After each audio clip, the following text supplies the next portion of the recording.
Recently, I got these sent out to me. These are a pair of binos bridged mono system.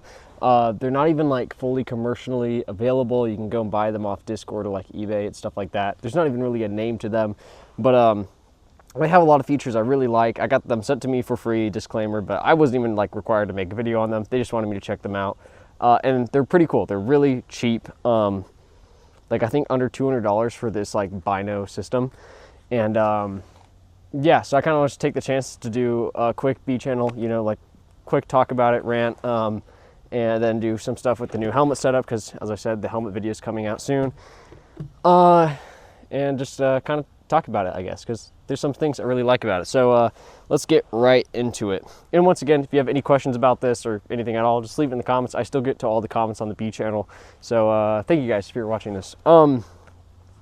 So this bino system is really a bridged monocular system, and it's quite cool. So you could do toolless monocular maneuver. Just take a monocular off like this, and there's pretty much two of these. This is like a standard, what I call kind of like a Tanto style monocular, which is lightweight. This is FDM 3D printed, so not MJF, not professionally 3D printed. This is using like a I would say like a hobbyist 3D printer, but like these are nice prints for sure. But yeah, MJF takes a single CR123A, throw the top, cap threads on, then you just have this click button on and off in the back. This version does not have manual gain. There are versions with manual gain. This one doesn't, and it is PVS 14 lens compatible. That's for the mono. That's pretty much it. That's the simple version of it. I have a iris on there right now just because there's no manual gain. While I could go to rant on all day about how irises are not at all manual gain, even though people pretend like they are. This is actually more for quick focus and like maybe slightly dimming the image. But you can see I got this. Glass and tubes are on loan to me from the boys at KJA Night Vision. I wasn't required to make a video for them. I actually did like a little media kind of trade thing with them for this. So it was kind of on our own terms between us. But still, thank you to them. Really appreciate it. So I don't know which is which, but we just have two Gen 3 L3 Green Phos surplus tubes. So nice tubes, nothing super fancy, but they're both blemed pretty badly. But they work. They're still Gen 3 L3 tubes. So, you know, can't say too much, but super simple. And that's something the one thing I've admired from the Tanto. I could go off all day on kind of stuff about housings, but I really like having features to my housings. I really, really like manual gain, especially as someone that records through night vision a lot. But there is something nice about having a very light, compact, just like, I call it flashlight style, where you put a battery in and click a button and you could see in the dark. Like, there's not so many dials you need to adjust. You don't need to worry about IR illuminator. Just press a button, you see in the dark. I like it. It's cool. As a system, the thing that's really cool, if you've known me or watched the channel for a long time, you know I'm a huge lover of the pano bridge. There's two big complaints I have about the pano bridge, though. First of all, weight. The pano bridge weighs a lot. It's because it's just two PVS 14s on a bridge, right? And the other thing that's annoying is whenever you try to adjust your field of view, and once again, I only have a clone pano bridge. I don't have a real one, so maybe they have the real one better figured out. You can like way over adjust. In my opinion, like 55 degrees-ish is about the max that's like super comfortable to use when you're panning. I don't even think I even mentioned this. This bridge pans. Yeah, so I guess we're going to that, but if you know that, I'm a huge fan of the pano bridge. You can over pan super easily with the two monoculars because it's not really a great system to make stops in there. So if you want to like quickly go from that 40 degrees binocular view out to like what I like to run is 55 degrees, where you kind of have like this double sphere image, kind of like a video game. If you ever played Ready or Not, it looks a lot like that. At least when I played Ready or Not, it does. I don't know if they've changed anything. But when you pan it out, you can like way over pan and you're kind of struggling to get the right pan set, because if you have your things tightened down, it's just annoying. This bridge and system is really cool. So I'll put it back together. You see, we put it back together, just put this on the receiver and just throw that screw together down real quick. These are not fully compatible with most PVS 14J arms, I will say, so it's kind of semi-proprietary, but they use the same thread pitch, so you can kind of make it work. So we got it all together. Let me put the iris back on. Cool. So got it together. There is the system in the top. I don't know if you can see here. There's these little recesses in the mono housing right there. So whenever you're looking through these, you can flip them out and they'll stop at those recesses. The arms of the bridge will stop at the recess. Then you can articulate them to get your IPD properly set again. So the way going from 40 to 55 degrees instantaneously is super easy, and you like never overpass. Like if I want to go, hey, I want more field of view, just like, let me show you how easy it is on an actual helmet. This is one of the ballistic ones I have for the budget helmet review. We're going from, let's see, yeah, so 40 degrees, boom, 55 degrees. 40 degrees, 55. It's like that easy. Not finicky at all, super fast. You're not overgoing it, you're not underdoing it. I really like it. That's probably my favorite thing about this housing, and it's super cool that it does that. The one annoying thing though is just it does loosen itself over time when you do that, but because of the big thumb screws, you can tighten it back down real quick. Well, that would be a major thing that I'd be like, oh, that's terrible. It's a $200 3D printed housing. There's going to be things like that. You're already making cuts. There's going to have to be cuts somewhere. So it's no big deal to tighten them back down. Honestly, they're pretty rad. I mean, I think you can get the monocular housing for even cheaper. I think the monocular housing alone is only like $100. Once again, remember tubes and glass are really expensive. So not like you're getting full thing, but you can cut costs down there. I've been liking them a lot. I've been using them for the last 2 weeks or so. So I might have over maybe 5-6 hours, which isn't tons. It's a decent amount of time under these, maybe 8. I'd say between 5 to 8 hours. And I've enjoyed them.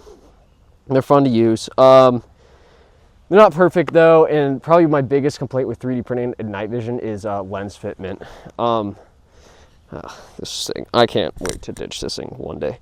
Lens fitment on this, super tight, and I had to actually sand the insides down to get the lenses to start spinning smoothly a bit. So I did a bit of sanding, and then I used some like grease, and they spin nicely on the front side, but the front side was way too tight. And the lens fitment on the back side was way too loose for me. And I think a lot of that comes just like with tolerances and FDM printing. That just happens. And the thing is, when you're building your own stuff, you're 3D printing your own stuff, it is kind of nice because you're just kind of expecting it. But if you're having something sent to you or you bought something, you kind of want it just to work outside the box. So I talked to him about it, and he says the designer is going to look into making it a lot better than possibly, doing a different manufacturing style for the ocular side, which would be great. If they did that, I'd be willing to spend more money on it just to have it more like sure shot and ready to go, because I've had issues with like these back things just wobbling a bit, and that's scary because these are like $200 pieces of glass or something like that. So yeah, but I mean, I've been rocking with them. I really like them. They're cool. I don't think they're fully waterproof because they're just FDM, but they're pretty solid. Bridge is nice. Oh, last thing. Once again, this is just all fitment involved.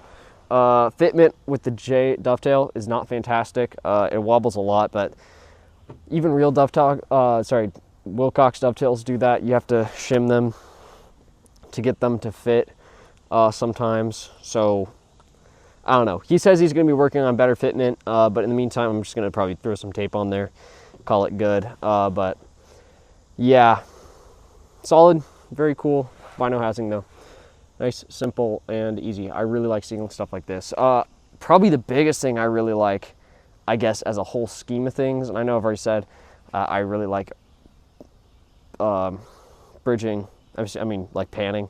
This is why I write scripts now, is because awful things like this, is the fact that this can articulate and pan, because like the only really big panning housing on the market right now that's dedicated is the RPNVG, and that is expensive and doesn't articulate. So for example, articulation, a fixed bridge goggle is like stuck like this. So the RPNVG is stuck like this, and if I want to bring it out, I can like pan them out, but that's it. So those are my only methods of adjustment. If I want to get it out of the way, I either have to look up under the device, which is honestly what I end up doing most of the time, or you flip it up like that, right? Panning goggles, you can pan them up out of the way like that, which is, it's really nice for two reasons. First of all, well, three reasons. First of all, you can look under very easily. This is very natural stance. You don't have to like look up, but you still can quickly go like this. You also can do one if you want to do like a monocular style, but no one ever does that. The other thing is this has a lot of weight forward. So if you bring this closer to your helmet, less torque, less weight forward. So that is nice. I like that. Yeah, I mean, that's pretty cool. Oh, third thing is they just look cool. Like when they're set up like that, they look cool. You get the blue going. That's cool, I guess. You get cool points for doing that. Yeah, so there aren't like, right now I can think of one.